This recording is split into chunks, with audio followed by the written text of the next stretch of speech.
On this episode, I discuss a simple way to determine what you can grow in your garden during the summer.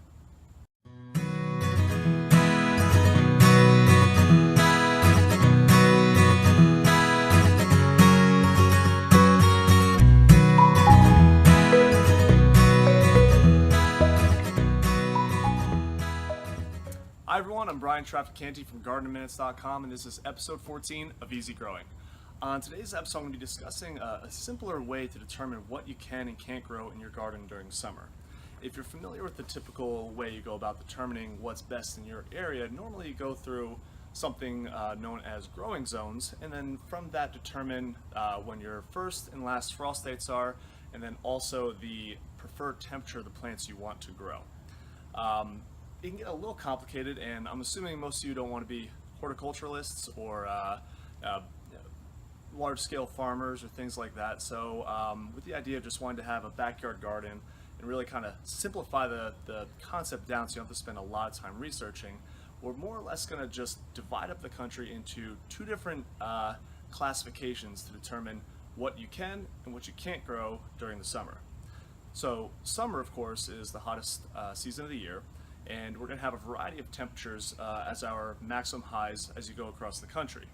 And what we're going to want to do to determine what types of plants you can grow is determine what your typical average high temperature is during the summer, and from there I explain the different types of plants you can grow.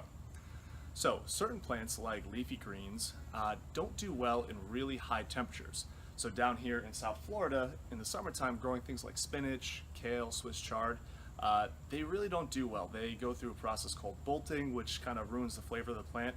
But when you do live in the cooler part of the country, so let's say you have a average high temperature that doesn't really get past 80 degrees, so you're looking at a high of 80, and at night you get down to low 70s and 60s and maybe even 50s depending upon what part of the country you're in, you'll be able to grow the widest variety of plants, such as leafy greens. You can do a lot of fruiting plants like tomato, regular potatoes, eggplant, things like that without problem.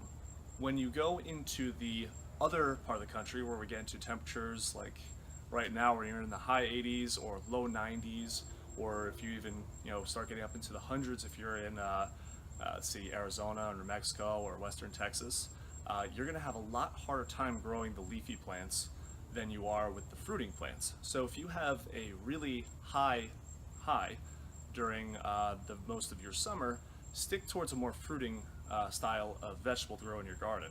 So something like watermelon does excellent in really high temperature.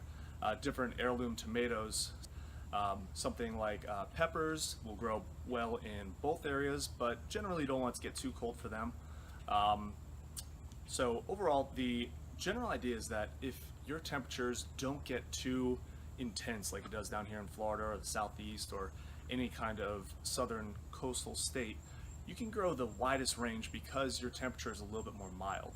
But if you're getting into the really high temperatures, where you're getting into the 90s, getting really balmy, you have a lot of really intense sunlight, stick more towards the fruiting vegetables because they'll do better with the high temperatures. There are a few things to look out for though during the summer months, especially if you have really intense sunlight. There are things such as leaf wilt, scorching, bolting, which I mentioned earlier. I'll cover them in next week's episode, just kind of get a little bit more in depth on that and how you can manage the different ailments you might get during the summer.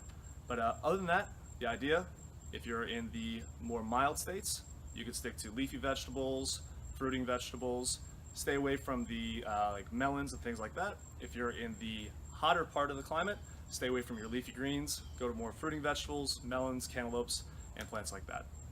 All right, that's it for episode 14. Thank you all so much for watching. I'll see you next time.